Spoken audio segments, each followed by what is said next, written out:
Hi, Sherry. Hi, Anne. To introduce ourselves, I'm Anne Verret-Speck, and I'm the Executive Director and a member of the board of the Newburyport Chamber Music Festival. And I'm here with Sherry Rogers, a very dear friend and a board member of the Chamber Music Festival. Yes, and I coordinate the host families for the artists coming to play in the festival. But we'd like to talk a little bit about how we got involved in chamber music and in the festival specifically. I grew up with no classical music in my life other than learning music for the choir in church and in the high school chorus.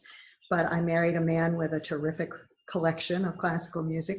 And then we moved to Newburyport, and the Gene Wilson was then running a music series, and I started going to those at the Unitarian Church, and I enjoyed them thoroughly, every one of them, but I never particularly sought out any more live performances. Somewhere around 2010, when my kids were out of the house and I had more time, I discovered the Chamber Music Festival in Newburyport. I went to a couple of concerts that year, and then in 2011, I went to one that just showed me what I could really love about chamber music, and it was Baroque on a hot August night, and I went to it quite reluctantly and was just so amazed because the performers spent so much time telling us about the music. They had us come up and look at their instruments. They showed us sheet music. They talked about the composers. And I realized, well, gee, that happened at one of the concerts last year too. I really love this. And it just hooked me. So we went to the rest of the concerts that year, and before long, I was invited to a little party, and at the end of the party, by the way, would you like to be on the board? So I just started working for it, supporting Jane Niebling and David Yang, who had started the festival together. Jane was then the executive director and board president. For me, my introduction that just got me hooked on chamber music was that it was so intimate and that I could learn from it. It was important to me that I was learning something at each concert. Sherry, what do you think? Well, I can relate to that very well. I think we had a 45 with the Vienna Woods, another waltz, Strauss waltz. My mother played kind of late romantic 19th century music, sometimes on the radio, but it just didn't mean anything to me. And I found that when I did go to concerts, I usually spaced out, and I wasn't much in the concert hall with the music.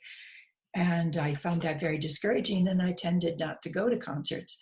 The problem has been solved because in the Chamber Music Festival, we have so many opportunities to learn.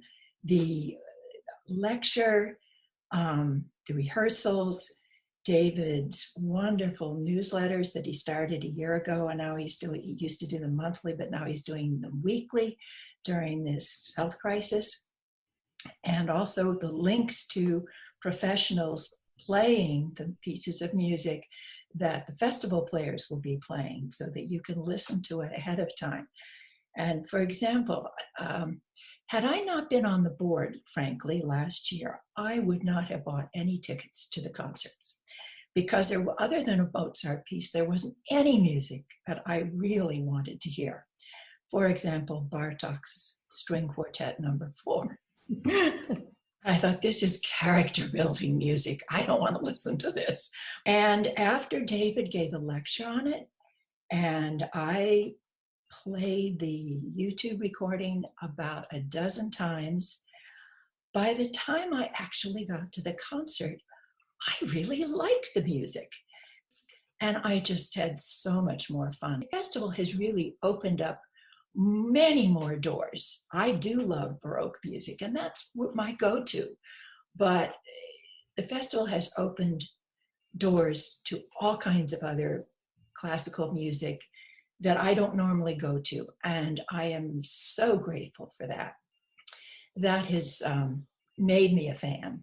So not only does the festival give me the information I need to stay connected with the music, but it's allowed me then to enjoy so many more of my kinds of music, which is just, it's been a joy these last few years. Music can be such a comfort, such an amazing comfort. And I think chamber music does that for me in a way that a symphony never can. I forgot, I said I never had any introduction to classical music. I did sing in the choral society. I did sing in that for 25 years, so I shouldn't say that. But choral music, that seems different to me. But I have had that too with choral music sometimes, even when we're singing it and suddenly I just think, I don't think I can finish this piece. I'm going to cry through it. It's just too beautiful. But chamber music, there's just something that the immediacy of having these people in a room is just amazing. For me, the Chamber Music Festival and having music in Newburyport has been so enriching to my life. I hope it is to everybody's. Sherry, anything you want to finish with? No, agreed. It's very important in my life, and I would like to share it with as many other people as in Newburyport who would like to be part of this community. And it's very much a community event. The artists come together. David has chosen them, people who will do well in this setting. They live in our homes. They eat in our restaurants. They do their rehearsing in our businesses and libraries and bookstores and galleries. And after 10 days, we get to hear what they have come together to create. And I do think it's very much a community event.